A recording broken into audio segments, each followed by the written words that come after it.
program makan siang gratis 400T ini adalah stimulan. Gus Muhaimin kurang paham dengan apa yang sudah saya paparkan. Saya tadi juga bicara masalah infrastruktur sosial, stunting itu loh Pak. Ya, tapi nggak apa-apa, saya perjelas lagi. Kita punya program makan siang gratis. Banyak yang nyinyir, tapi sekali lagi Pak, program makan siang gratis ini adalah investasi menuju Indonesia emas. Program makan siang gratis 400T ini adalah stimulan untuk ibu-ibu, warteg-warteg, warung-warung, catering-catering yang ada di daerah. Bayangkan 400T mengucur ke daerah-daerah. Semua ibu-ibu ikut memasak makan siang untuk anak-anak kita. Itu Pak yang saya maksud dengan infrastruktur sosial. Program makan siang gratis, investasi ke depan untuk menuju Indonesia emas. Terima kasih.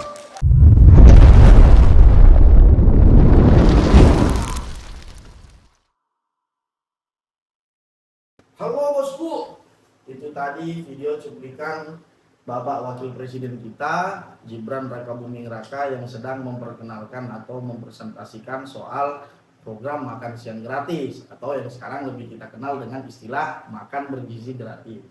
Kalau kita teliti tadi perkataan Bapak Wakil Presiden kita, beliau mengatakan bahwa program ini sudah dinikmati, sudah dilaksanakan di banyak negara gitu ya kan. Dan juga program ini diharapkan mampu untuk menciptakan generasi emas Indonesia ke depan dengan mengutamakan nutrisi dan gizi bagi anak-anak kita. Nah, tapi apa benar gak sih program ini sudah sesuai dengan apa yang diharapkan? Benar gak sih program ini sudah produktif? Apakah dalam pelaksanaannya tidak timbul masalah sama sekali? Ataukah justru banyak sekali polemik-polemik yang ditimbulkan dari awal sampai sekarang program ini sudah berjalan? Nah, untuk menjawab itu semua, kemarin baru-baru aja nih JPPI atau Jaringan Pemantau Pendidikan Indonesia melakukan RDP dengan Komisi 9 DPR RI terkait program MBG ini. Nah, bagaimana tanggapan JPPI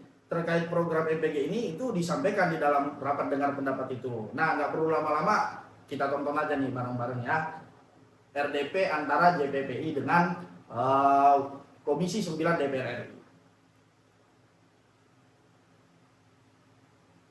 Jadi presiden butuh nunggu korban sampai berapa banyak lagi untuk bisa dievaluasi secara serius? Hentikan MBG, hentikan program MBG dan evaluasi total. Lah dari temuan kami ini ada 7 laporan dari kawan-kawan yang ada di daerah. Pertama, guru jadi budak tumbal racun MBG.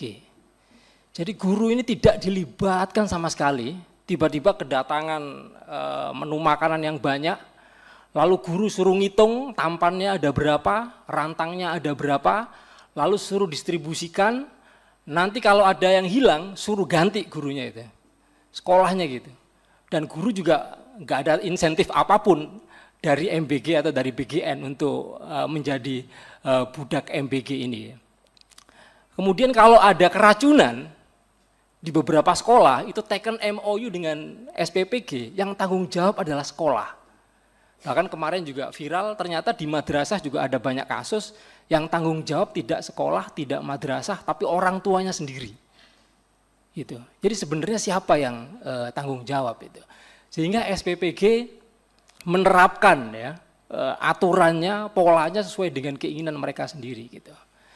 Yang kedua, kami juga menemukan ada banyak konflik of interest di dapur-dapur MBG. Banyak sekali kawan-kawan kami melaporkan ini tiba-tiba kok tim ses kemarin pada menguasai dapur. Tiba-tiba ada pejabat pemerintah menguasai dapur. Tiba-tiba ada anggota dewan, tentu bukan Dewan Komisi 10 ya. 9 ya, 9 ya. Ini ada laporan, biasa di Komisi 10 soal pendidikan. Ada laporan, suara-suara dari masyarakat. Ini karena tadi disebutkan kawan-kawan CISDI memang benar investasinya kan besar. Jadi banyak anggota dewan yang invest di situ.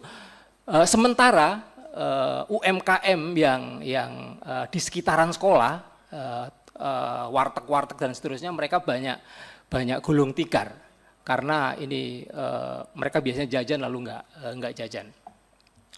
Yang ketiga, ini juga sama tadi dengan kawan-kawan CISDI, ternyata pemerintah daerah, terutama dinas pendidikan dan dinas kesehatan sama sekali nggak tahu. Sehingga ketika mereka diminta untuk tanggung jawab, loh gimana, ngobrol aja nggak pernah. Dinas pendidikan nggak pernah diajak ngobrol, dinas kesehatan tidak pernah dilibatkan dalam pengawasan, pemantauan, sampai tadi dari kawan-kawan GKI dan CISDI ada UKS dan seterusnya sama sekali tidak dilibatkan. Kemudian yang keempat, ya, kami menemukan juga ternyata BGN pusat gagal menjamin soal akuntabilitas. Karena banyak tadi, ada surat pernyataan, ada MOU, ada perjanjian yang isinya aneh-aneh dan lucu-lucu gitu ya. Yang nggak boleh lapor ke media, yang nggak boleh memfoto lalu men-share ke publik, kalau keracunan ditanggung sendiri, kalau ada talam hilang harus diganti oleh guru, aneh-aneh pokoknya peraturannya. Sehingga pengelolaan MBG ini masih sangat gelap di bawah. Yang kelima, standar gizi masih bermasalah, tadi sudah panjang lebar dijelaskan kawan-kawan CISDI dan GKIA. Kemudian yang keenam, hak dan nyawa anak terancam. Jelas ini. Jadi ini menjadi semacam evaluasi yang sangat penting ya. Jadi presiden butuh nunggu korban sampai berapa banyak lagi untuk bisa dievaluasi secara serius. Atau nunggu harus ada nyawa yang melayang gitu. Oke guys, ya itu tadi beberapa pemaparan dari Jaringan Pemantau Pendidikan Indonesia yang disampaikan di dalam rapat dengar pendapat bersama Komisi 9 DPR RI. Ya, kalau kita teliti dari hasil rapat dengar pendapat tadi, itu JPPI menyampaikan banyak sekali ya masalah-masalah yang ditimbulkan terkait kemudian pelaksanaan program MBG ini di sekolah-sekolah yang ada di daerahnya. Kalau kita rangkum setidaknya kata JPPI tadi itu ada 7 masalah yang ditimbulkan. Yang pertama yaitu kemudian tidak dilibatkannya pihak sekolah atau guru dalam pelaksanaan program MBG. Tapi yang jadi lucunya adalah ketika terjadi misalnya kehilangan bahan-bahan ataupun kemudian kayak rantan, piring, dan lain-lain, itu yang harus mengganti adalah pihak sekolah. Ini kan agak konyol ya, agak lucu ya. Sementara pihak sekolah dan pihak guru ini nggak dilibatkan, tapi kalau ada apa-apa dimintain tanggung jawab. Gitu.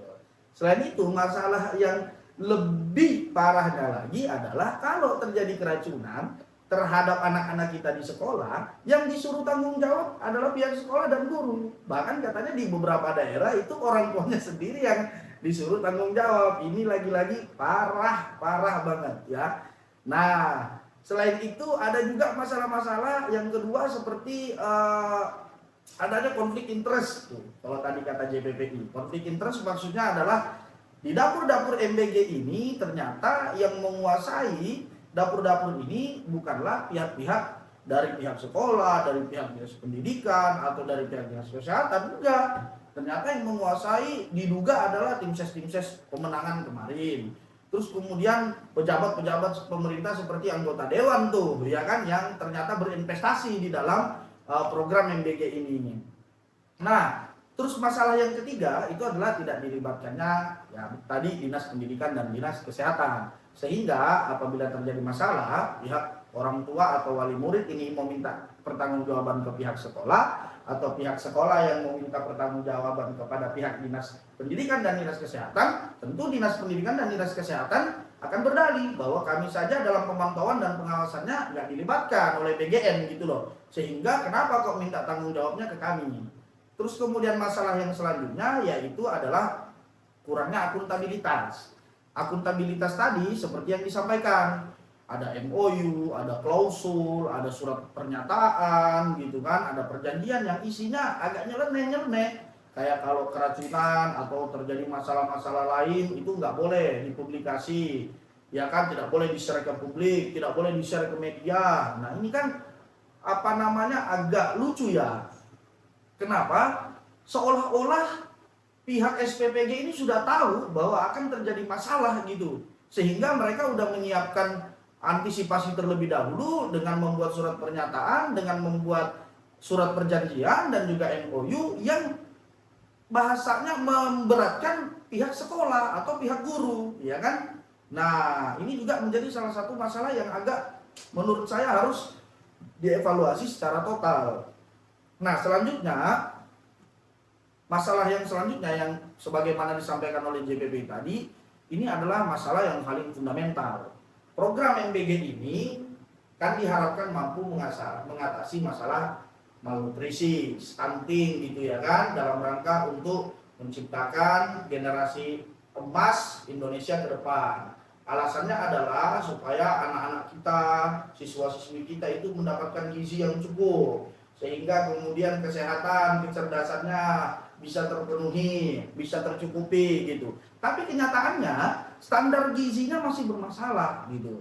Di beberapa daerah ada yang konflik nih, menu MBG misalnya berasnya terlalu keras, atau bahkan berasnya ibaratnya porsinya terlalu sedikit, bahkan sampai ada yang keracunan. Kalau sudah orang keracunan itu kan bisa dibilang bukan lagi bergizi, yang ada kemudian membawa penyakit gitu, makanan itu, menu itu gitu loh. Ya kan, bagaimana bisa menciptakan generasi emas ke depan kalau yang ada justru terjadi keracunan di beberapa dapur di berbagai daerah ini gitu loh. Nah, ini menjadi berbahaya karena mengancam nyawa anak-anak kita, nyawa siswa-siswi kita. Oleh karena itu, apa yang disampaikan oleh JPPI, saya secara pribadi sepakat. Program ini harus segera dihentikan. Kita bukan hanya memberikan kritik, tapi ya ini salah satu solusi. Ya kan, alasan kenapa program MBG ini harus dihentikan. Yang pertama, karena sudah timbul banyak kritik dan juga banyak masalah, ya kan, yang terjadi pada saat program ini sudah dilaksanakan. Yang kedua adalah besarnya alokasi anggaran untuk pelaksanaan program MBG ini. Ya kan, kalau saya tidak salah pada waktu berkampanye tuh ya, atau pada saat waktu debat kandidat calon presiden dan wakil presiden, Mas Gibran sempat menyebut bahwa program makan siang gratis atau MBG ini itu memakan anggaran sampai 400 triliun gitu. Meskipun pada saat pelaksanaannya tidak sampai 400 triliun, tapi tetap saja anggaran yang besar yang dialokasikan ke MBG ini membuat kemudian terjadinya kebijakan efisiensi anggaran, ya kan, sehingga di kementerian-kementerian lain ataupun kemudian transfer ke daerah itu sangat minim karena dialihkan untuk program MBG. Imbasnya adalah apa? Imbasnya adalah kebijakan-kebijakan atau program-program yang justru lebih produktif, yang justru lebih dibutuhkan oleh masyarakat, itu jadi kurang terpenuhi. Misalnya begini, lebih baik anggaran MBG yang sampai ratusan triliun itu dialokasikan untuk kepentingan ataupun kemudian program-program yang lebih produktif. Contohnya, misalnya, satu, untuk pendidikan, kita bisa menambah jumlah kuota penerima beasiswa. Yang kedua, bisa mengembangkan atau meningkatkan kualitas infrastruktur pendidikan kita, begitu ya kan? Nah, misalnya nih, banyak tuh anak-anak di pedalaman yang masih belum bisa merasakan rasanya bersekolah di tempat yang layak gitu kan. Ada yang sekolahnya ya masih gedungnya ya sangat tidak layak untuk bisa disebut sekolah. Belum lagi kemudian banyak orang-orang yang nggak mampu, yang sangat membutuhkan beasiswa, ya kan, untuk bisa mendapatkan pendidikan yang layak. Yang kedua, kita juga bisa alokasikan anggaran MBG yang besar ini untuk kemudian peningkatan kualitas layanan kesehatan. Itu menurut saya lebih produktif, ya kan. Yang ketiga juga kita bisa menambah jumlah penerima kuota bansos. Berbicara soal bansos mungkin bagi sebagian orang itu sesuatu yang biasa-biasa aja atau bahkan nggak penting ya. Terkadang sesuatu yang nggak penting bagi kita, yang nggak bernilai bagi kita itu bernilai bagi orang lain yang membutuhkan, ya kan? Tapi karena program MBG ini memakan cukup banyak anggaran sehingga terjadi efisiensi anggaran. Akhirnya setiap kementerian dan juga transfer ke daerah dipotong sekian persen untuk dialihkan ke program MBG. Nah mungkin itu beberapa kesimpulan ya terkait saran dan kritik saya untuk program MBG ini. Kalau kemudian tidak bisa dievaluasi secara total, lebih baik dihentikan. Dan ini juga syarat sekali akan kepentingan. Siapa sih yang kemudian diuntungkan dari program MBG ini? Apakah benar-benar UMKM kecil yang ada di daerah? Ataukah kemudian kelompok-kelompok tertentu yang masih merupakan bagian dari tim ses atau kemudian bagian dari kekuasaan hari ini? Contohnya apa yang disampaikan oleh JPP tadi. Ya kan, banyak warteg-warteg yang berada di sekitar sekolah jadi tutup, ya kan? Padahal di awal disampaikan tuh bahwa program ini akan banyak memberikan manfaat bukan hanya kepada siswa, tapi juga kepada UMKM kecil. Nyatanya ini sangat tidak sesuai dengan apa yang dijanjikan dan apa yang diharapkan. Mungkin itu sobat sharing seruput ya, diskusi-diskusi kita kali ini.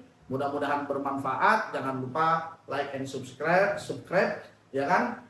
Kalau kalian merasa bahwa video ini layak untuk ditonton oleh kawan-kawan kalian, keluarga kalian, dan sahabat-sahabat kalian atau teman-teman kalian, jangan lupa share. Terima kasih. Wassalamualaikum warahmatullahi wabarakatuh. Merdeka.